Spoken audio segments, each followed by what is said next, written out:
ఎంతకాలం ఈ చిన్న చిన్న సినిమాలు, పెద్ద సినిమా తీసి ఇండస్ట్రీ దృష్టిలో పడదని ఉండే? సార్ ఇవే పెద్ద సినిమాలు సార్ ఇవి. హ్మ్. చిన్నయే పెద్దయి సార్. హ్మ్.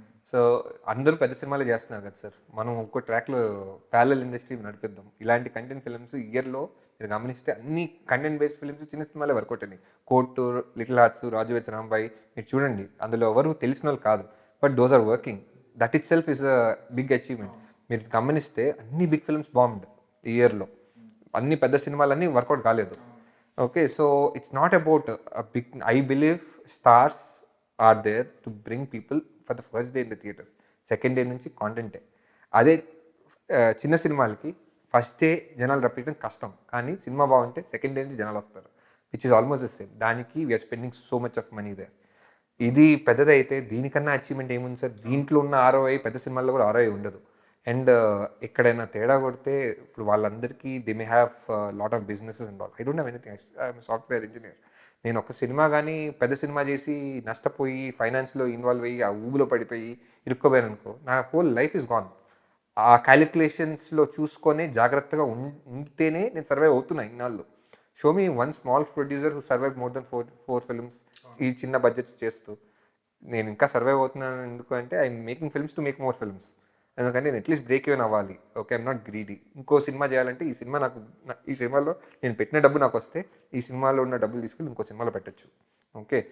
అట్‌లీస్ట్ ఫైనాన్స్ లేదు నాకు. ఆ బర్డెన్ లేదు. ఇప్పుడు నేను doing a bigger film. You need to the scale, size is way bigger than what నేను ప్రాబబ్లీ నేను అన్ని సినిమాలు కంబైన్ చేసిన budget all 6, 7 films in Telugu అన్ని బడ్జెట్లు యాడ్ చేసుకున్నా కూడా ఎన్ని బడ్జెట్ మించే ఉంటది. దానికన్నా హైయరే ఉంటది. So, that kind of film I'm making. The reason why because that has ఒక యూత్‌ని టార్గెట్. అంటే ఈ మధ్య కాలంలో జనాలు థియేటర్‌కి ఎవరు వస్తున్నారు? యూతే వస్తుంది. అది యూత్‌ని ఊపే కంటెంట్. సో, ఆ నమ్మకం ఉంది. That is the reason I'm able to spend that much amount. అదే మీరెళ్లి ఆహ్, నాకు వైజయంతి వాళ్ళ మీద చాలా రెస్పెక్ట్ ఉంటది. How they make films I want to do like that but I can not do like that. వాళ్ళలా చేయలేము అసల. Swapna and Priyanka I admire them a lot.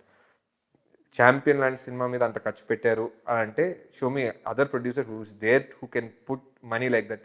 They are the prime example. 'Sitaramam', 'Dulquer' అప్పుడు మృణాల్ ఎవరికి they are not that big and they spend that much of amounts of money. ఎందుకు? Because వాళ్ళు కూడా అంత passion ఉంది. దే విల్ డూ గుడ్ సినిమా కాబట్టి. So, అలా చేయగలుగుతామంటే I can't do at this moment. Probably ఒక కమర్షియల్ సక్సెస్ అయిపోయి నేను యూఎస్ నుంచి ఇండియా షిఫ్ట్ అయిపోయిన తర్వాత నాకంటూ I have that confidence, then I'll make bigger films. Till then, I am happy in this space of doing films, and probably I'll continue these and probably manage a balance between commercial and ఇది. నేను అలా commercial చేయనని కాదు.